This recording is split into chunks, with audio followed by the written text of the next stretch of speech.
ärikäik.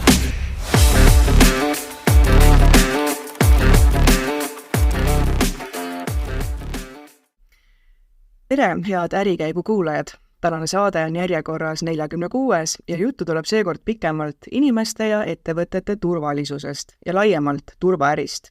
Meil on külas Eesti ühe suurema turvaettevõtte Viking Security juht ja Turvaettevõtete Liidu juht Tannar Tiidsaar. Tere!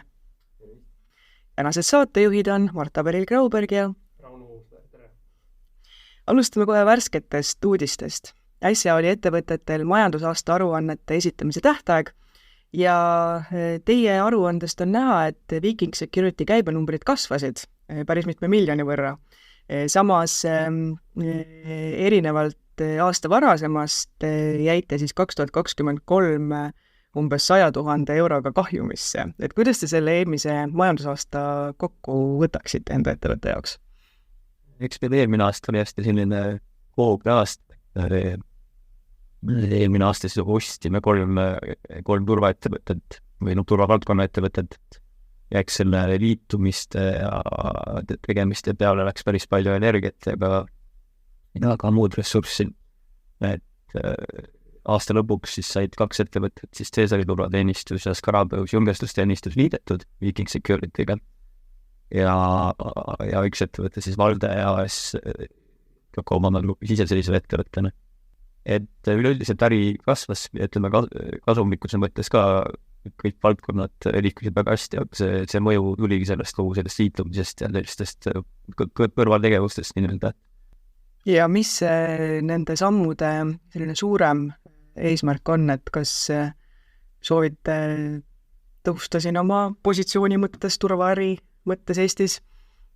Ja eks kindlasti, et Viking Security on aastaid olnud üsna selline tegus ja edasipüüdlik kogu aeg ja tahame samamoodi jätkata. Kas tahate mis teil sihiks on? Tahate uueks turuliidriks saada mingil hetkel või mis see eesmärk on nende väikeste? Ei, ta on võib-olla selline, see mitmendal kohal täpselt on, võib-olla ei ole nii oluline, pigem on see, et ikkagi kasvada ja teha head äri ja luua lisandväärtust klientidele kui markele. Kas need eelmise aasta need ühinemised, äraostmised nende väiksemate ettevõtete, kas need olid nagu varasemalt planeeritud või need olid lihtsalt sellised head võimalused, mis tekkisid aasta peale ja siis otsustasid käituda sellele vastavalt? Need pigem olid ikkagi sellised pikemad ettevõtmised. Et eks need erinevad ettevõtete liitumised, mõned tulevadki väga järsku, erinevad võimalused, aga mõned on ka sellised võib-olla pikemalt õhus olnud ja paistuvad ja mõnikord ka läbirääkimised võtavad kaua aega.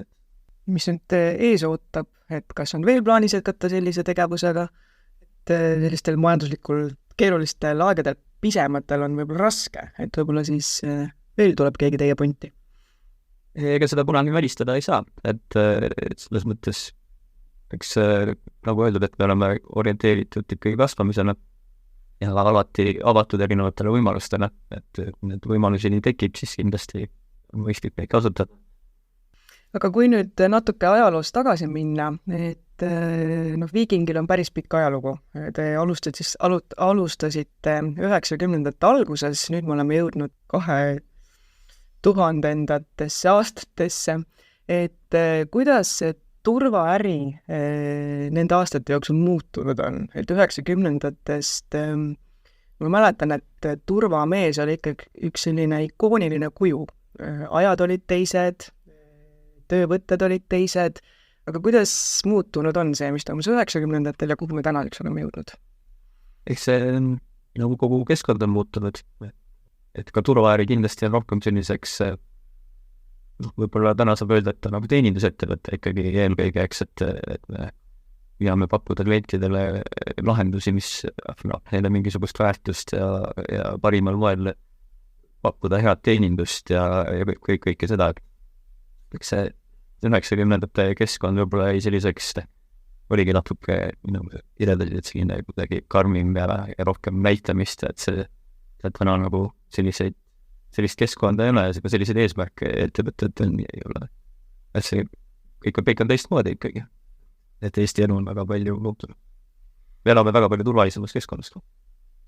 Kuidas te tunnete, et vanasti 90-ndatel, 2000-ndate alguses oli isegi laul turvamehest, et milline praegu on nagu turvamehe selline imidž, et kas turvamees on austatud ametikoht või kuidas teil kui nagu nii-öelda tööpakkujal see tunne on, et kas on lihtne leida endale inimesele nii-öelda maha müüa, et miks ta peaks turvameheks hakkama?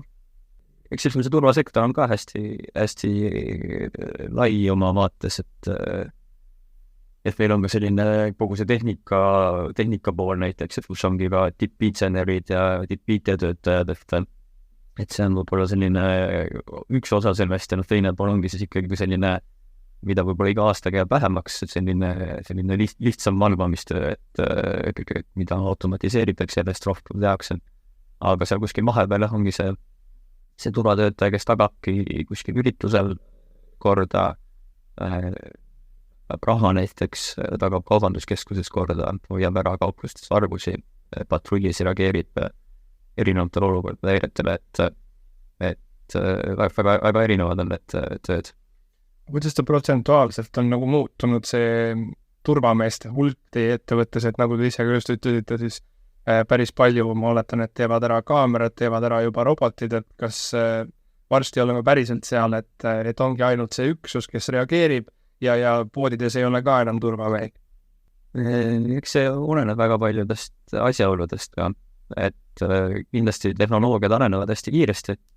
Kui me vaatame täna, ütleme, tehisintellekti arengut ja ütleme kogu sellise arvutusvõimsuse kasvu ja kogu seda videovõimekust ja mis kõik edasi läheb, et siis need võimalused justkui kuskilt maalt tekivad, aga eks siin on see teine pool samamoodi, et kust maalt läheb see selline ka isikuvabaduste piir, et täna Euroopa Liit üldiselt selliseid näotuvastusi ja pigem piirab ja ütleme, tehisintellekti kasutust ka täna Euroopa Liit hästi täpselt püüab siis läbi mõelda, et mis siis ikkagi on okei, mis ei ole okei, et tehnoloogiast tuleks kindlasti püüda nii-öelda kasu lõigata, ehk siis et seda tehnoloogiat parimal moel kasutada inimeste ühiskonna hüvanguks ja äri edendamiseks õigeks. Aga jah, et see kuskil on ka mingi mõistlikkuse piiraks, et ei tahaks nagu millise ka totaaljälgimisühiskonda sattuda, et. Mis on need teemad, millega Viking Security praegu oma äriarenduses tegeleb? Kas need ongi mingid uued tooted, mingite uute tehnoloogiate leidmine, arendamine või mis?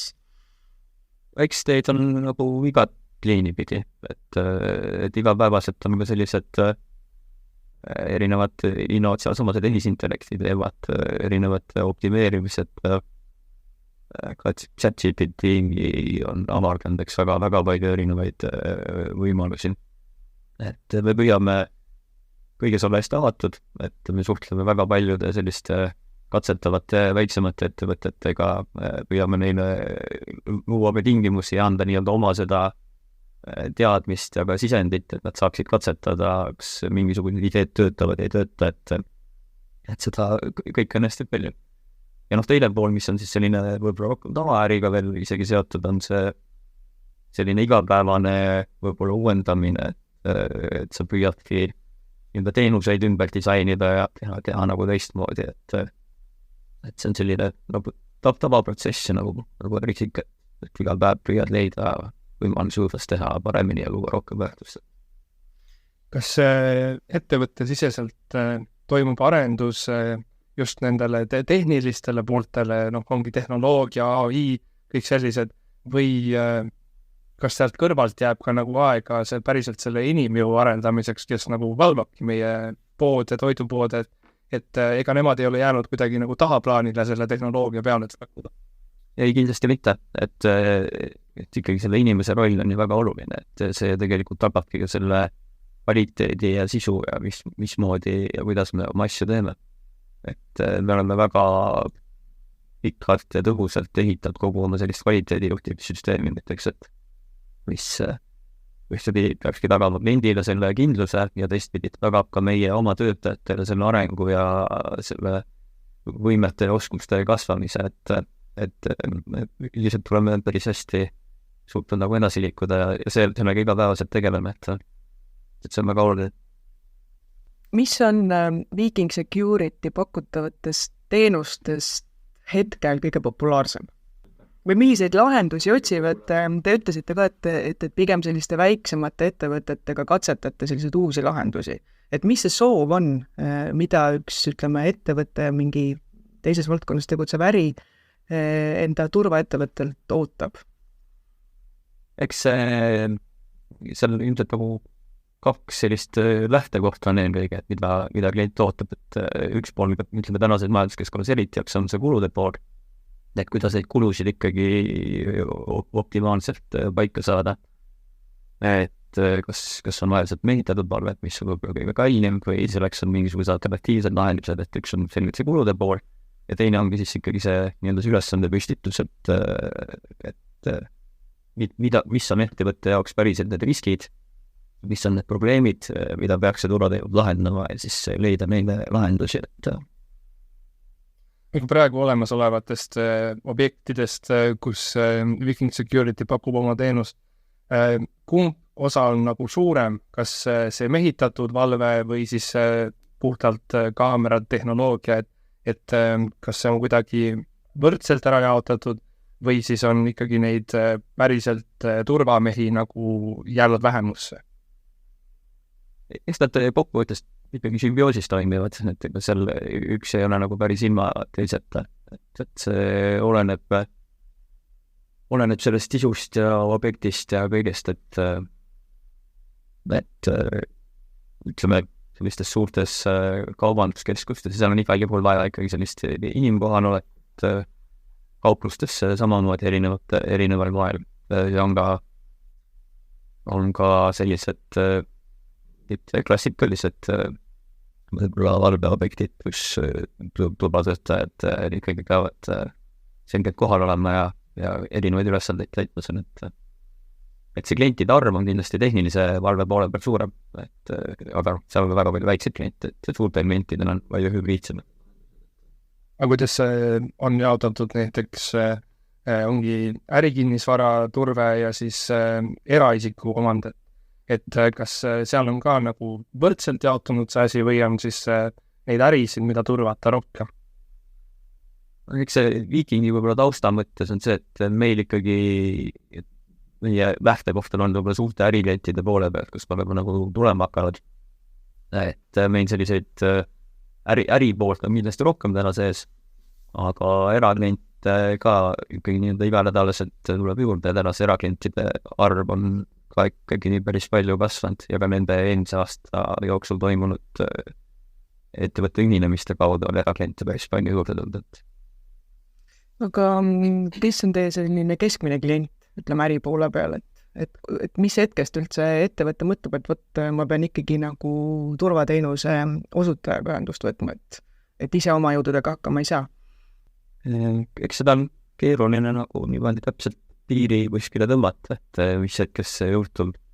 Et pigem see selline baasturvateenus võib-olla ikkagi ongi selline nagu loomulik osa iga äriettevõtte tegemisest, et ikkagi oma nii-öelda põhitegevust ka ju kaitsta. Et kui sa tuled hommikul tööle ja arvutid on kontorist ära varastatud, siis see segab sinu põhiäritegevusteks, et see turvateenus kindlasti on selline kõrval toetustegevus, mis aitab hoida kõik asjad korras. Aga mis on kõige magusamad kliendid ühe turvaettevõtte jaoks? Suured ettevõtted, pikaajalised lepingud, ma kujutan ette? Eks ikka selline pikaajaline koostöö on alati kõige viljakam mõlema osapoole jaoks, et kus kõik tegevused ja teenused mõeldakse hästi läbi ja see koostöö ka personali poole pealt, et kus töötajad on nagu paigas ja kõik asjad toimivad väga hästi, et see on kindlasti nagu mõlema poole jaoks kasulik. Kuidas riigihangetega lood on, et kas need on pigem selline maguskaup, mis et läheb päris kaklemiseks teiste turvafirmadega või kuidas riigihangetega lood on? Eks riigihanked on oluline osa ka turvaturust, et Eestis on ka selliseid terve hulk väga suuri riigipoolseid hankeid, et nagu Tallinna lennujaam, Tallinna Sadam, Eesti Raudtee, Eesti Energia kahtlemata ka ja riigi kinnisvara aktsiaselts näiteks veel, et see on selline loomulik osa äritegevusest.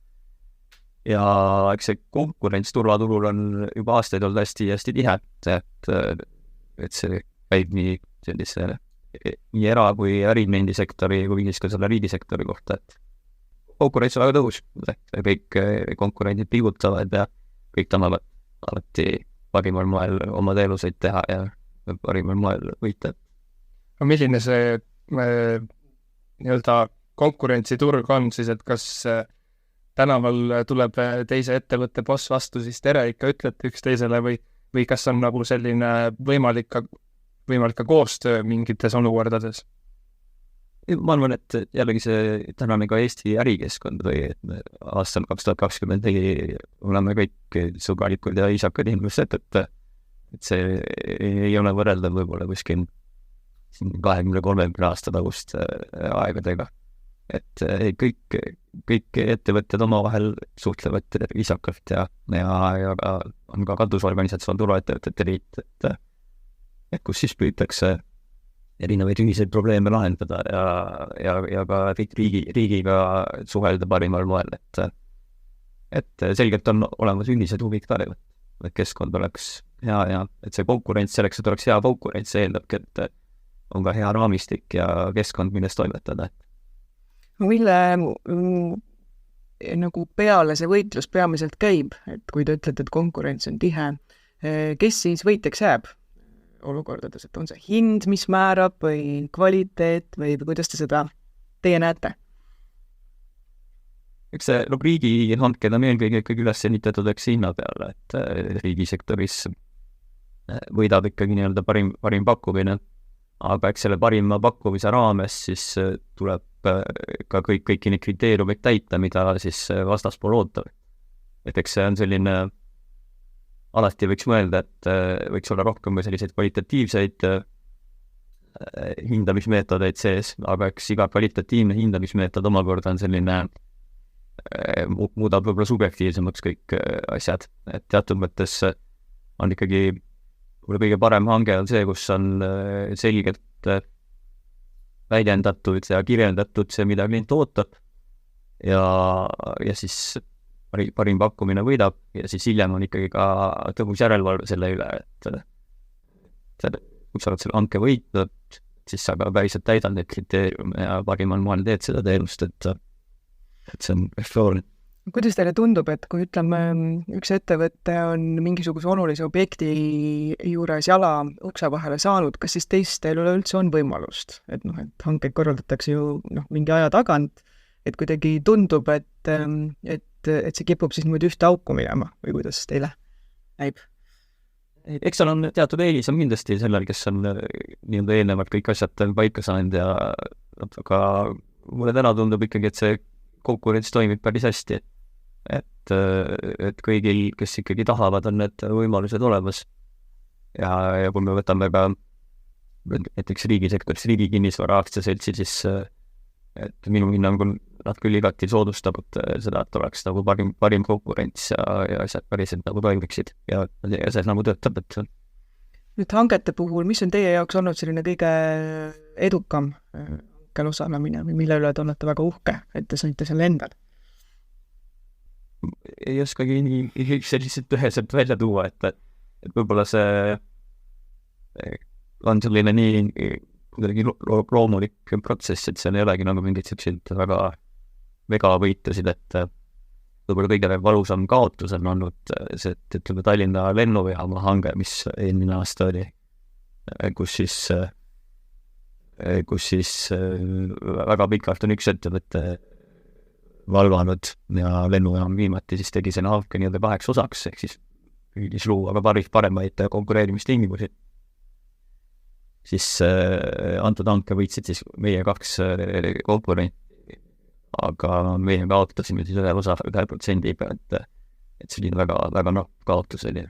Aga kunagi ikkagi tahaks seda lennujaamu turvata? Kindlasti, et ma arvan, me oleme nagu väga palju eeldajad teinud ja meil kõik eeldused on selleks olemas, et et seekord läks lihtsalt niimoodi, et aga vaadates natuke tulevikku, siis mis on see lähiaja suurim hange, millele te nii-öelda hammast ihute vaikselt?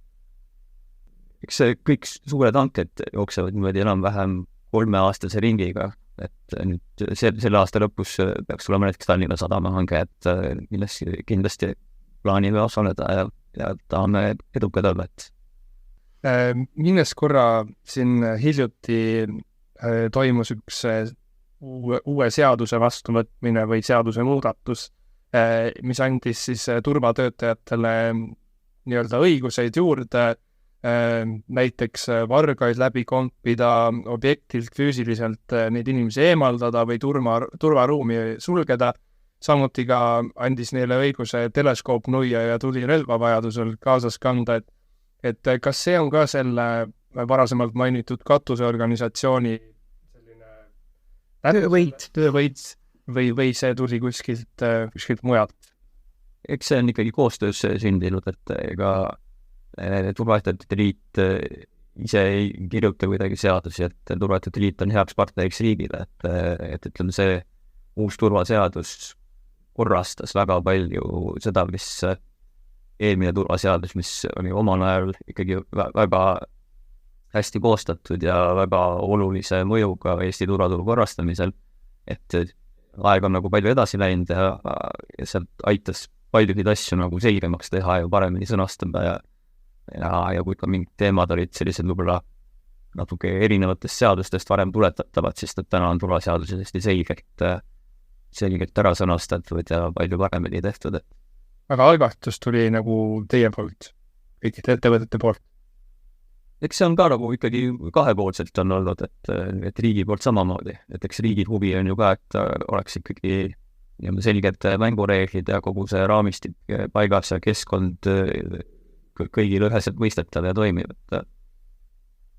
Aga siin seaduses näiteks ongi kirjas see, et selle teleskoopnuia või tulirelva kaasas kandmine, et kas see ettevõtte jaoks tähendab ka seda, et kõik teie mehitatud turvatöötajad peavad näiteks minema relvakoolitusele, tulevad selle uue seadusega mingid lisakulutused, mis pikas perspektiivis tõenäoliselt tulevad kasuks, aga lähitulevikus toovad rahalist kaotust?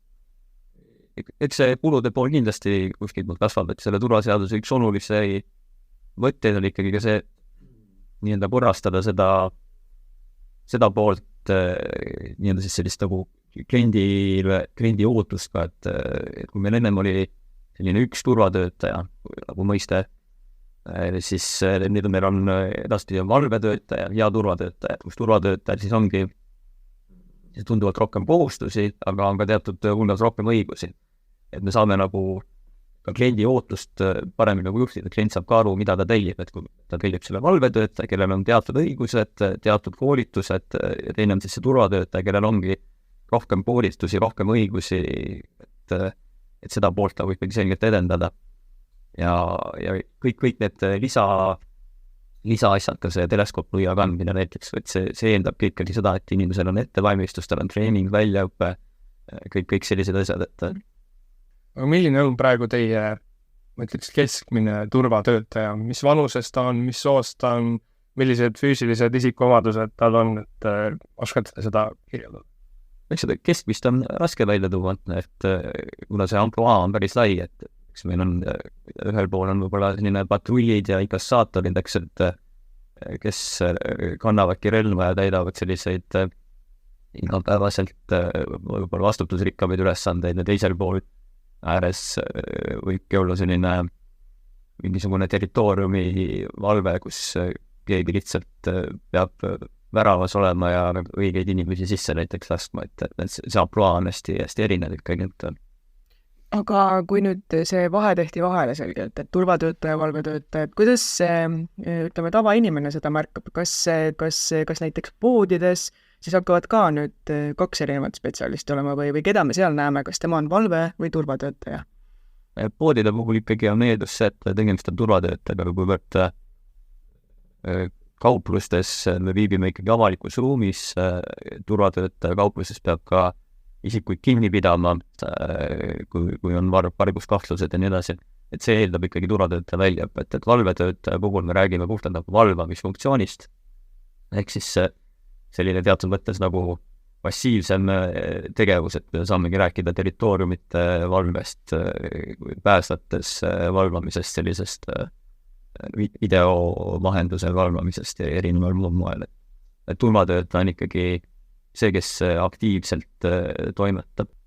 Aga see, et siin ongi nüüd õigusi, kui ma loen, mulle tundub, et juurde antud turvatöötajale, et kuidas see muudab nüüd, ütleme, turvaettevõtte ja politsei omavahelist sellist nagu tasakaalu, et mis hetkel nagu, kas turvatöötaja saab nüüd selle seaduse muudatusega teha rohkem, kui ta varem sai? Temast saab põhimõtteliselt abipolitsei. Ei, need on ikkagi üsna erinevad mõisted, et politsei puhul me räägime ikkagi avaliku korra tagamisest ja erinevatest menetlusõigustest ja nii edasi, et turvatöötajad ikkagi keskenduvad, räägime ikkagi valveobjektist, ehk siis valveobjektil valvamisele ja kaitsmisele, et seal see piir on ikkagi hästi selge. Need erinevad õigused, nad varasemalt olid ka erineval moel olemas, aga täna see turvategevuse seadus korrastab selle ära, et hästi selgelt sõnastab, et mida võib, kuidas võib ja kus siis võib, et see kõige olulisem roll on ikkagi võib-olla see selline korrastamine, et me saame kõik ühtemoodi selgelt aru, et kus need piirid on ja mismoodi turvatöötaja siis võib ja peab toimetama ja millised koolitused selleks peab läbima, et neid õigusi omada. Kas varasemalt võis ka turvatöötaja tulirelva kaasas kanda? Ja ikka, et tulirelv on olnud ikkagi kogu aeg osa, ka rahavedajatel ja patrullidel. Lihtsalt see muudatus, mis täna nagu siis kaasa tuleb, on see avalik kandmine. Ehk siis varasemalt on olnud see, et tulirelva tuleb kanda varjatult. Et siis täna on see, et turvatöötaja ikkagi võib seda kanda avalikult, ehk siis võib olla ka nagu nähtaval. Sellel on hästi oluline see heidutuse mõju ikkagi, et ega eesmärk ei ole seda tulirelva kasutada, eesmärk on hoida ära rinded siis turvatöötajat vastu ja turvatöötajal eelkõige on see heidutus roll. Teisest küljest just ju tekib nii-öelda minu silmis vähemalt selline lisaoht, et kui kaubanduskeskuses käibki nüüd turvatöötaja relv ümber sääre on ju ringi, ja siis tuleb mingi natuke ebastabiilne inimene ja nüüd tal on see võimalus see relv sealt nagu endale krahmata, endale varastada, endale, ma ei tea, minna kähmlusesse ja see relv endale saada, et siis see on ju tegelikult potentsiaalne turvaoht. See iga objekti puhul ja igas rollis seda hästi selgelt kaalutakse, et kus seda on vaja ja kus see ei ole vaja, kus see kannab nagu rohkem mingisugust väärtust või kus ta tekitab mingisuguseid riske, et see oleneb selgelt nagu keskkonnast ja kontekstist ja asjaoludest, et kindlasti iga turvatöötaja ei hakka relva kandma, et see peab olema selgelt nagu eesmärgipärane, et nii nagu me räägime täna rahaveo kontekstis, et või ka patrullide puhul, see on selgelt ikkagi eesmärgipärane. Mainisite ka, et üks selle asja eesmärk on ka, et kui keegi ründab turvatöötajat, et siis nagu kaitsta ennast. Kui palju selliseid rünnakuid turvatöötajate suunal toimub? Eks siin on ka positiivne pool, et neid ikkagi aastat vähemaks, kuigi ütleme nüüd viimased aastad võib-olla kogu see majanduskeskkonna muutud ja kuivõrd vargud on üldse kasvanud, et siis on selliseid erinevaid olukordi võib-olla natukene jälle rohkem olnud, aga see üldine trend on ikkagi selgelt kahanev, et see on pigem harv ikkagi, kui turvatöötajad rünnatakse. Eks selliseid väiksemaid olukordi esineb ikkagi tihemini, aga sellised, kui me saame päriselt turvatöötajad nagu rünnatakse, et see on ikkagi aastat vähenemast trendis.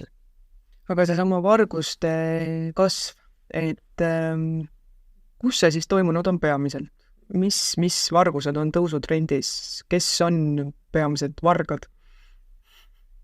Eks see varguste pool on üldiselt kasvanud, et seda näitab nii turvaettevõteteks, nii kaupmeest kui ka politsei statistika, et majanduskonjunktuuriga lahest tahtmata käib ka selline varguste pool nagu kaasas ja võib-olla kõige rohkem ilmselt ongi nagu kannatada saanud kaupmehed ikkagi, sest et see selline nii-öelda selline lihtsus ja kättesaadavus võib-olla on kaupluses kõige kergem, et kaupmehed võtavad nagu kõige tugevamalt seda varguste lainet nagu vastu ka, et selline kuskile kaugemale paralleele tõmbame, et sellist olukorda ei ole nagu väga palju tekkinud, kus meil autodest väga palju varastatakse või korterite sisse, mis on massilised oleks.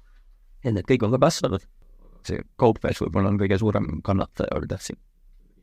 Kas näiteks iseteeninduskassade tulek on ka üks võimalik põhjus, miks varastamine on muutunud võib-olla lihtsamaks?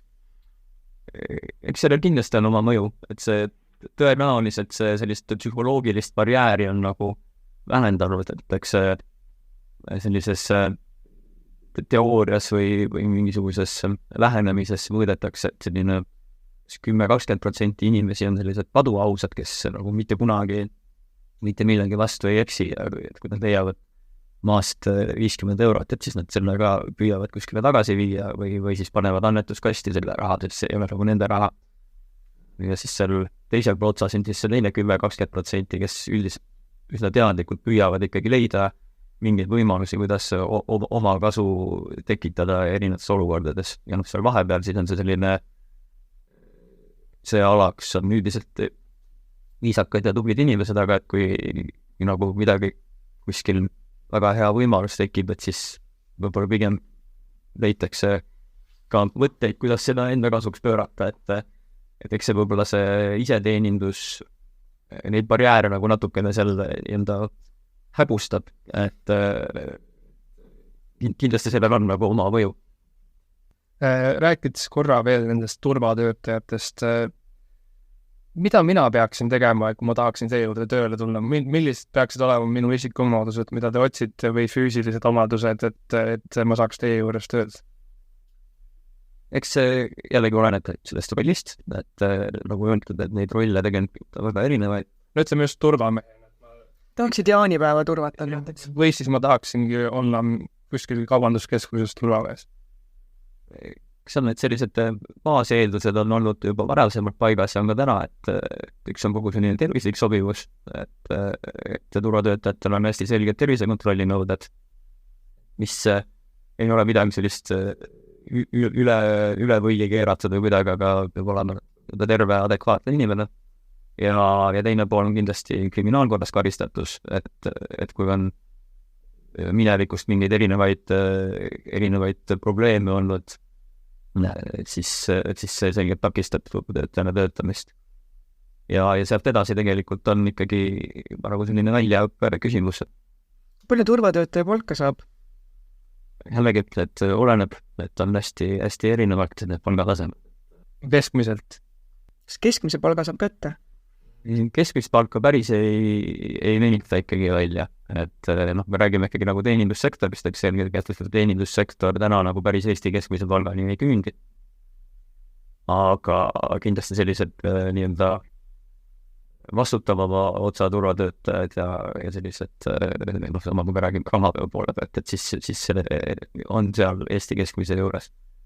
Aga Vikingist ma praegu peast ei mäleta päris täpselt, aga minu meelest eelmine aasta see keskmine palgatase turvatöötajatega oli äkki 1300 või sellist, et aga kas mingid füüsilised eeldused peavad ka olema, sest kui ma päris aus olen, siis olen tähendanud seda, et mingites ostukeskustes, mingites asutustes turvatöötajad kipuvad olema kas vanemapoolsed, natukene sellise suure õllekõduga mehed, et mina kui noor inimene, oletame, et ma olen selline, kellele meeldib vahepeal banaan poest taskusse panna ja ära joosta, et siis kuidas see füüsiline pool ettevalmistus välja näeb, et ma päriselt, et inimene vaataks, mind oleks turvatöötaja, ta kardaks varastada? Ega turvatöötaja eesmärk kindlasti ei ole hirmutada kliente, aga see füüsiline pool kindlasti peaks olema ettevõtte poolt ja ka ütleme kliendi vaates selline, et see inimene täidab oma rolli.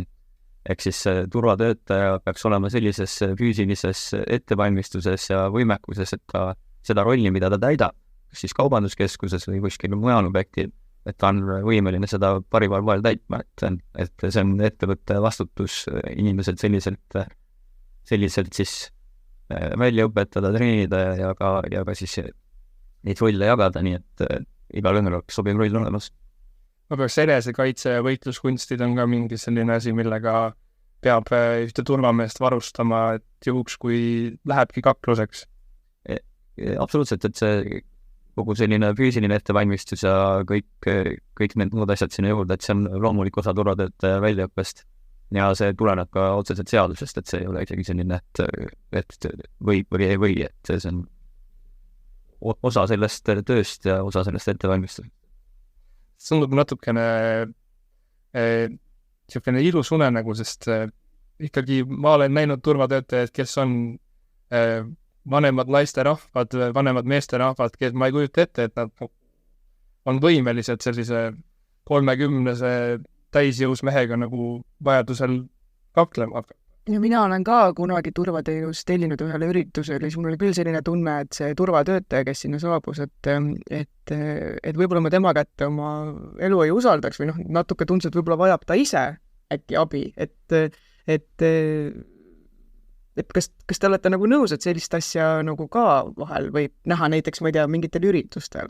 Ei, et absoluutselt, et see kõik need asjaolud ju mängivad oma rolli, et ja turul ongi ju ka erinevaid ettevõtteid ja ka kliente on ju väga erinevaid, et selles suhtes, et ka igal üritusel see turvateenus osutamineks maksab raha, kui sa tahtki saada nagu sinna väga korralikku ettevõttet, väga häid inimesi, siis see kahtlemata on kulukam, sest väga hea inimene tahab kindlasti ka palka rohkem saada ja see ongi täiesti loomulik, et head inimesed saavad head palka.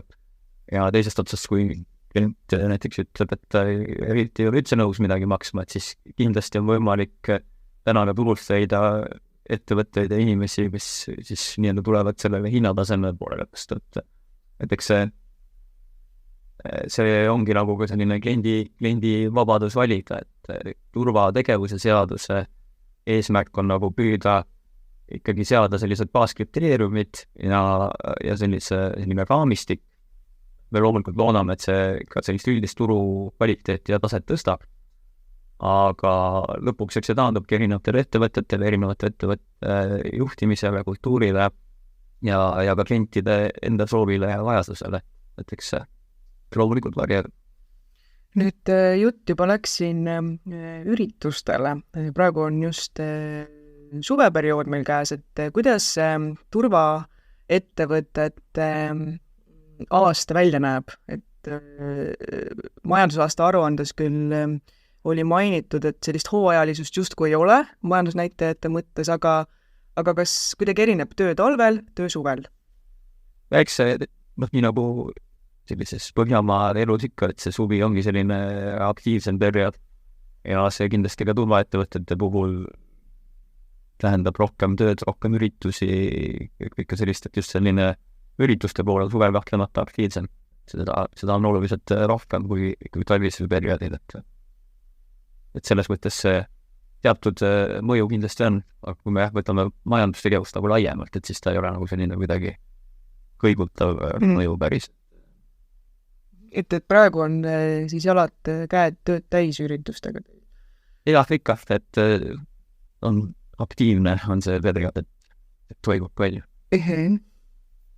Aga kas, kui te ütlete, et toimub suvel nagu rohkem, et kas on ka selliseid ettevõtteid, kes ongi need väiksemad konkurendid ja tegutsevadki ainult suvel üritustega, sest ma olen näiteks näinud päris palju selliseid tööpakkumisi, mis ongi konkreetsele üritusele tule turvameheks või tule meie suveperioodil meie üritustele turvameheks, et seal ei saa ju see kvaliteet väga kõrge olla.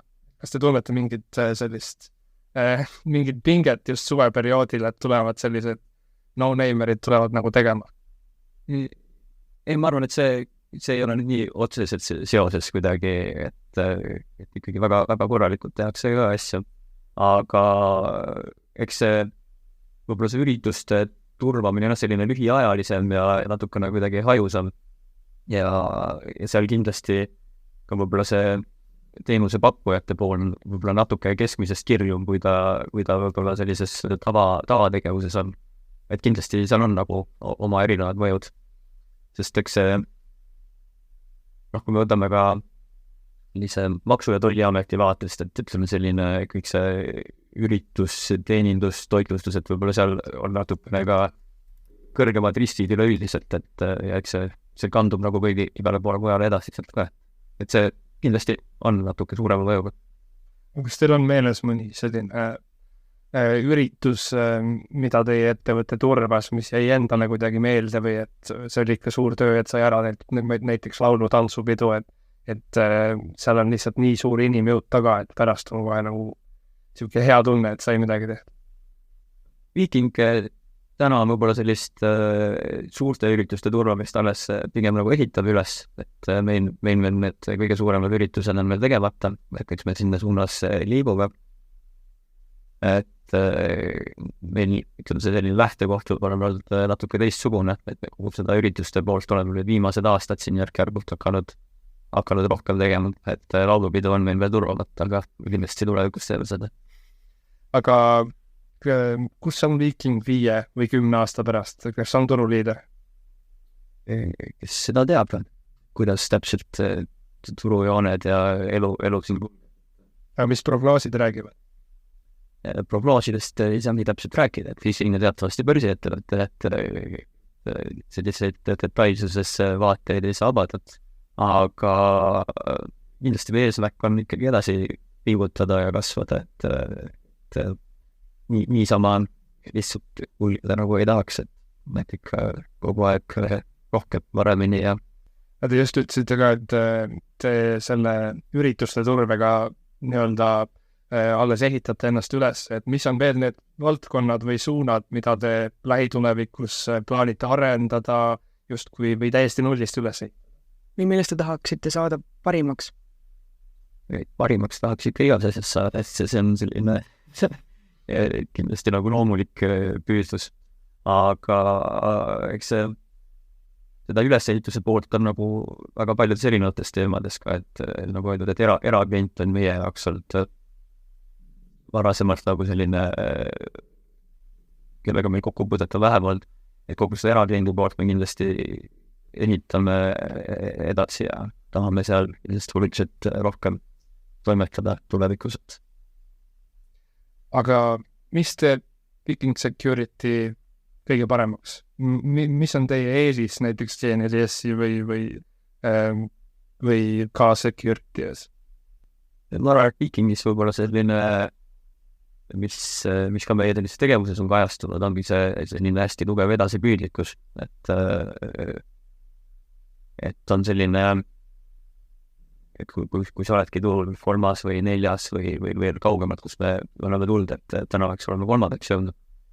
See on see pidev selline pingutus, et selleks, et turuosa võita, see tähendab, sa peadki tegema midagi efektiivsemalt, targemalt, paremini, sa pead kogu aeg otsima ja mõtlema, et me oleme sellised pidevalt otsime, pingutame, teeme nagu asju võib-olla keskmisest rohkem, et selleks, et edasi saada, sa pead lihtsalt tegema kõigist teistest midagi paremini, et see on ikka pidev pingutus. Aga kui palju on veel minna, et saada 3. esimeseks, et kas need esimesed 2 võtavad teid kui nagu tõsist konkurenti või võtavad natukene sellise väikese venna mentaliteediga? Seda nende emme käest küsima. Kuidas te tunnete selle mentaliteediga? Aga eks see oleneb jälle natuke nagu valdkondadest, mis turvasektori seeseks ka on, aga täna need vahed võib-olla on läinud mõnevõrra väiksemaks, et Viiking on ikkagi hästi selgete sammudega nagu suutnud edasi liikuda. Kui me puhtalt nagu käibenumbrit järgi ka vaatame, et siis ta ikkagi Eesti turul ongi selline kolm suuremat ettevõtet, et kelle hulgas Viikingil on ka siis olla ja seal edasi pürgida. Küsiks võib-olla natuke isiklikumalt, et mis teie jaoks teeb selle turvaäri põnevaks? Te olete seal päris pikalt olnud, kuidas te siin üldse ise sattusite? Mina sattusin täitsa juhuslikult. et ülikool hakkas nagu läbi saama, siis ma hakkasin tööd otsima, et ma olen lõpetanud Tallinna Tehnikaülikooli, siis tol hetkel Tallinna Tehnikaülikool, täna siis TalTechi majandusteaduskonna. Ma otsisin eelkõige sellist analüütiku tööd, et see kuidagi mõndus loogiline, aga keegi ei tahtnud mind analüütikuks, et ja siis kaubamaja varasjagu otsis siis sellist sisekontrolli analüütikut, et mis siis päris ei olnud võib-olla selline finantsteema, aga natuke nagu teistmoodi. Ja sinna siis kuidagi mul õnnestus tööle saada. Ja sealt edasi kuidagi erinevad asjad siis on nagu juhtunud. Et ühel hetkel siis Tallinna kaubamajas sai otsustatud, et mõistlik on seda turvateenust ise teha, mitte sisse osta. Ja siis sellest ajast ma olengi sellist kaubamaja turvaäri edendanud. Nüüd siis juba natuke üle 15.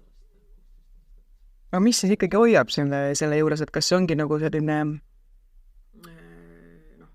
areng, põnevus, mingid tipud, mis veel on püüdmata või kas see on ka selline nagu kasulik asi, mida teha? Iga äri tegelikult on ju huvitav, et eks turvaäris Vikingi vaatasin kindlasti on ka see, et nagu nii-öelda nullist tehtuna nagu see, et sa nagu kogu aeg püüdeski edasi ehitad kogu aeg, et see on nagu see, et okei, siin ma olen ja nüüd seda ma teen, et sa tegelikult kogu aeg teed uusi valdkondi, muudad seda äri, kasvatad seda äri, et see on nagu selline pidev nagu teekond on, mis on kindlasti hästi, hästi põnev olnud ja kõik need inimesed, kes on nagu ümberringiga, et Vikingis on selline see tuumik on ka nagu hästi, hästi sümpaatne ja kellega on nagu väga meeldiv koos töötada olnud, et ja turvaäri omakorda siis eripära on see, et võib-olla sellist tavaäris siis eks eristab, et see iga päev toimuvad mingisugused omakorda, et eks on see nagu sa teed nagu oma äri kedagi ehitada, aga teine on siis kõik need erinevad sündmused juhtuvad, et iga päev võib olla nagu väga erineva hulgemisega, et kogu aeg juhtub midagi, et ühtepidi see on nagu põnev, eks ja teistpidi on nagu ka selline võib-olla teatud mõttes selline nagu negatiivne kogu aeg, et sa sisuliselt ju hoiad ära ja võitled kogu aeg nagu igasuguste halbade asjade vastu. et on nagu selline negatiivne foon on nagu kogu aeg sees, aga see omakorda on positiivne, kui sa suudad nagu seda hästi teha, eks. Kuna Viking Security on börsil, nagu te ütlesite, ja te ei tohi meile avaldada, kus te 5 või 10 aasta pärast ettevõttega olete, siis ma küsin teie käest konkreetselt endalt, et kus teie isikuna olete 5 või 10 aasta pärast, kuhu veel pürgid on? Eks kuuligemine näitab, et ei ole nagu sellist sihti, et kindlasti tahaks 5 või 10 aasta pärast kuskil mingis konkreetses kohas olla, et see on nagu sihuke võib-olla ka üldine elutarkus natuke, et nautida seda teekonda ja seda, mida sa parasjagu teed, et ei oska nagu nii täpselt sedastada. Aga kas see nagu tundub see valdkond, kus te näetegi, et töötate kuni pensionini, kui see tema asi veel olemas arvab, või tunnete, et mingi hetk, ma ei tea, teeks täiesti kannapöörde, juba praegu kumisevad mingid mõtted, et läheks, ma ei tea, see on ennegi tehtud mingi täiesti drastilisi pöördeid, mingi botaanikat õppima, kuigi on ise firma juhid olnud. On teil mingid sellised ideid ka on, hobisid? Eks hobisid ja kõik on, aga ma sellist tunnet ei ole, et ma midagi tahaksin hoopis teistmoodi teha, et mulle see selline ettevõtte arendamine ja juhtimine ja kõik need inimesed ümberringi, et see mulle väga meeldib. Ja nagu öeldud, et see kõlas kuidagi kimmaratavalt, nagu pensioniga teedki selle sama asja, et selles suhtes ega see Viking Matrix ka, et need muutused tegelikult toimuvad kogu aeg ju. Et selleks ei pea tingimata mingid ettevõtted või sektorid kogu aeg vahetama, et midagi uut oleks, et sa tegelikult selles samas ettevõttes saad luua ka mingeid täiesti uusi teenuseid, uusi võimalusi, uusi turge. See kõik on võimalik väga edukalt teha. Ja need võimalused on kõik. kui korra visualiseerida tulevikku, et kuidas teie näete turvaäri, ütleme 20 aasta pärast näiteks, et kas siis on kasutusel mingid sellised lahendused, mida me ei oska veel ettegi kujutada või kuhu see kõik liigub ja mõeldes just siin ka selle jälgimisühiskonna aspektide peale? Kas tulevad robot-turvamehed? Eks nagu öeldud, mis me ka täna näeme, et kogu see tehisintellekti pool väga selge, et muudab, ma arvan, me ilmselt isegi ei oska tajuda, kui palju see päriselt muudab kogu ühiskonda ja elukorraldust, et turvasektoril kindlasti sellel on väga hästi suur mõju. Et kuivõrd nende arvutusvõimsus ja ka see tehisintellekti areng, eks see liigub edasi, et meil, kui meil täna näiteks on kaupluses, eks see videovalve, et just kui kogu kauplus on videost vaadatav, aga seda peabki siis inimene vaatama seal. Inimene, eks ei suuda korraga jälgida, kui kaupluses 100 või 500 või 1000 inimest. Aga kui tehisintellekt nagu üks jõuab nagu nii kaugel, et tema suudab, et siis justkui kuskilt maalt nagu kaob see varastamise mõte siis ära, eks. Et kahtlemata leitakse mingeid uusi meetodeid, et seda on ka elu näidanud, eks, et kogu aeg kõik on muutumises, aga see olukord kindlasti on hoopis teistsugune ja me päris täpselt ei suuda täna keegi ette kujutada, et kuidas need muutused nagu toimuvad, et tuleb lihtsalt olla hästi dünaamiline ja uudishimulik asjade suhtes, et siis, et sa kogu aeg vaatad, mis ümberringi toimub ja püüad parimal moel neid võimalusi kasutada ja rakendada omaäriselt. Aga kui palju te kiikate üle piiri, et näha, kuidas teised teevad või siis kui raske on turvafirmal minna nii-öelda riigipiiridest välja, et kas selline asi on üldse olemas või on pigem igal pool siseturud lihtsalt nii tugevad, et ei ole mõtet? Et meil on ju selgelt on ka väga rahvusvahelisi ettevõtteid, aga Eestis GNLS on ju maailma suurim turvaettevõtte osa, aga ütleme turvaäri jah, võib-olla natuke selles mõttes ta on ikkagi nagu teenusäri, ehk siis selline kohapealne äri, ehk siis ta ei ole nagu selline lihtsasti eksporditav, et see eeldab ikkagi, et sul on igas riigis on seadused on erinevad, nõuded on erinevad, see tähendab, et sul peab ikkagi kohapeal olema selgelt nagu ettevõte, et see eeldab oluliselt rohkem panustamist, pühendumist ja just seda kohapealset tegutsemist, et seda nii-öelda kuidagi lihtsalt üle piiri teha ei ole täna nagu võimalik, et aga kahtlemata on hästi põnev käia ja vaadata ja suhelda, mismoodi kuskil mujal mingeid asja tehakse. Et ma arvan, paljudes asjades, nii nagu ka laiemalt, eks Eesti ühiskond, et tegelikult oleme ka turvasektoris paljudes asjades tükmaad võib-olla eespool väga paljudest riikidest, et üsna selline uuenduslik konkurentsitihe keskkond on meil, et me teeme palju asju hoopis paremini ja teistmoodi võib-olla kogu aeg. Kas ja kui palju turvaettevõtetes räägitakse küberturvalisusest või see ei ole teie teema? Ei, see on ikka hästi tugevalt kõigi teema, et turvaettevõtte oma küberturvalisust ikkagi väga pingsalt peab jälgibki ja panustab sellesse. Aga ütleme sellise teenuse mõttes ta võib-olla täna see küberturvalisus ei ole turvaettevõtet ampluaasse nii palju nagu tulnud.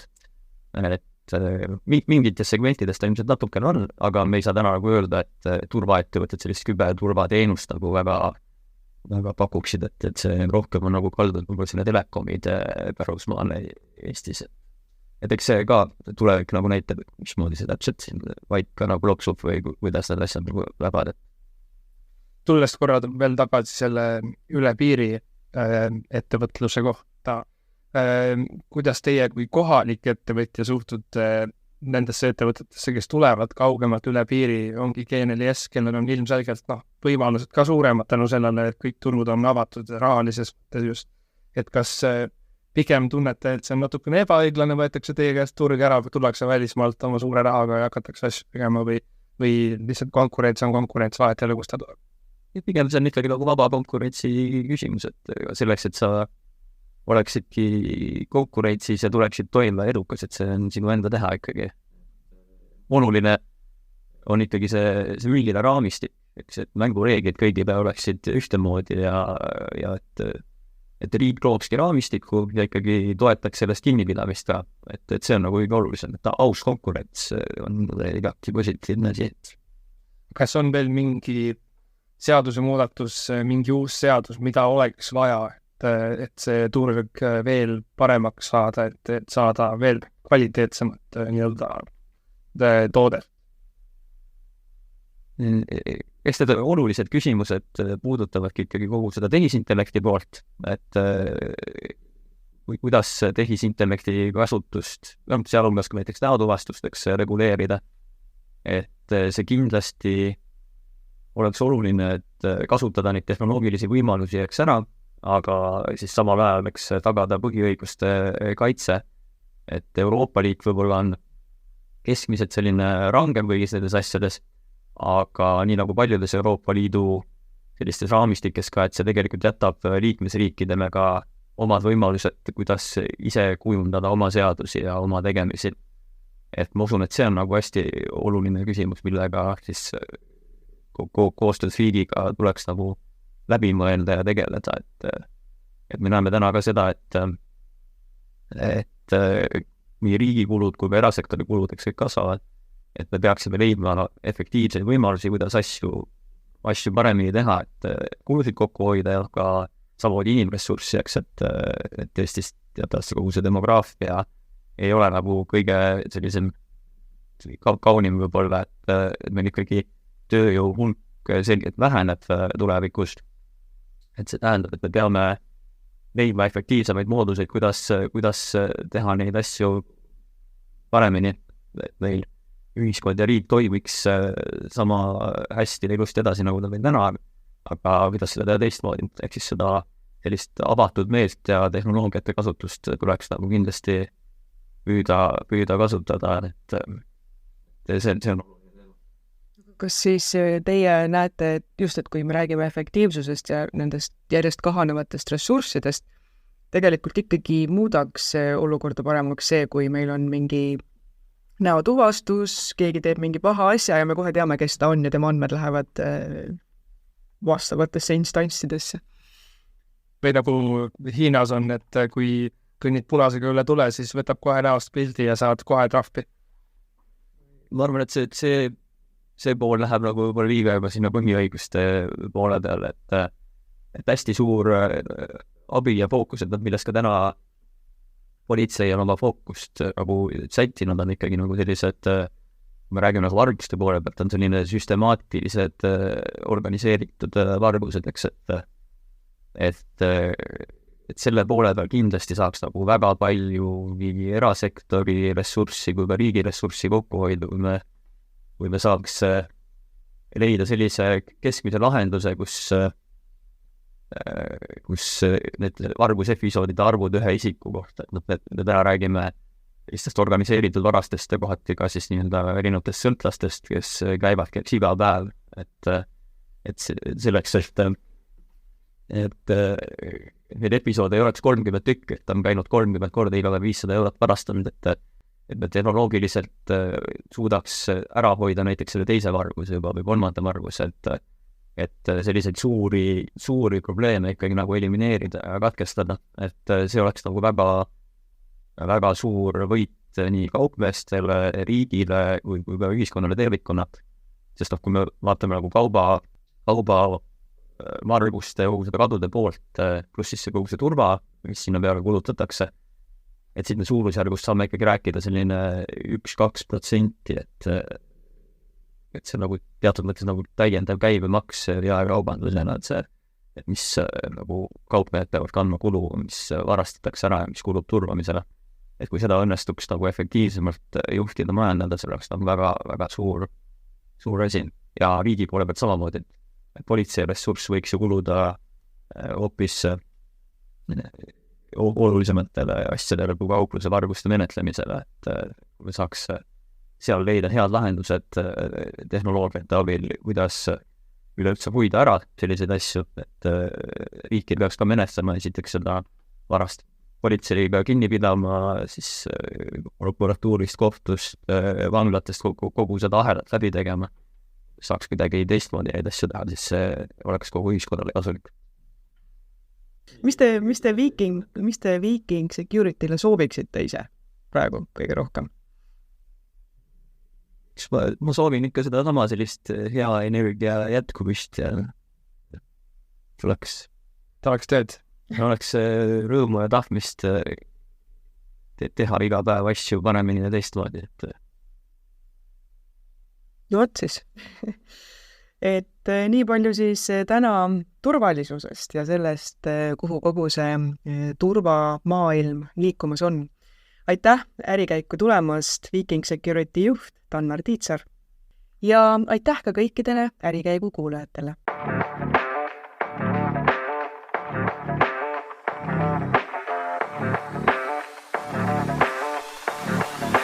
Ärikäik.